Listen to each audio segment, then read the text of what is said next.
This is Tim Bryce with my column titled, The 5-Minute Management Lesson. I have written and taught management and systems-related topics for many years, always trying to offer pragmatic approaches. Recently, though, I ran into a young man who was about to become a project manager for the first time and wanted some advice on tackling the assignment.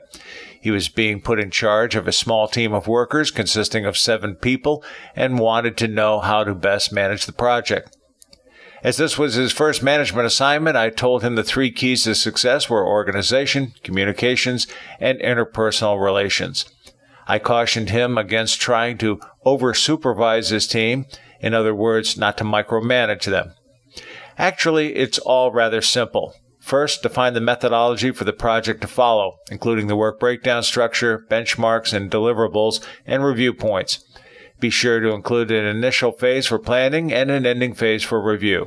Although some projects are executed serially, others may split into parallel paths. Second, understand the skills and knowledge required to implement the project. Then examine those of your workers, including their proficiencies. Provide training where required. Third, articulate the project assignments to the team. Define the allocation of human resources within the methodology, thereby defining who is to perform what, when, where, why, and how. The 5 W's and H. When this is done, empower the team and let them get on with their business. The team should report progress on a regular basis, such as weekly, but otherwise stay out of their way and only get involved if a problem arises. In other words, let the workers supervise themselves, freeing you to manage the overall project.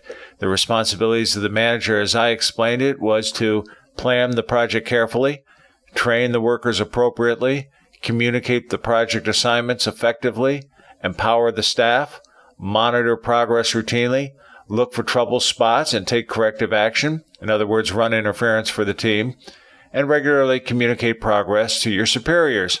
The real key here is to treat the workers like professionals, thereby empowering them with a sense of responsibility and ownership.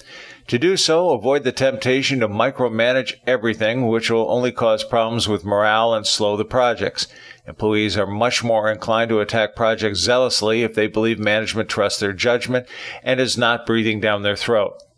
Finally, be sure to review the project at its conclusion, which many people tend to overlook as they do not see the wisdom for doing so. The review should include an analysis of estimate versus actual time and money spent, what went right during the project, what went wrong, and recommendations for future projects. Sometimes this is written by the project manager, but it is preferable to have a third person write it who is more objective. The final report should be reviewed by all members of the project team.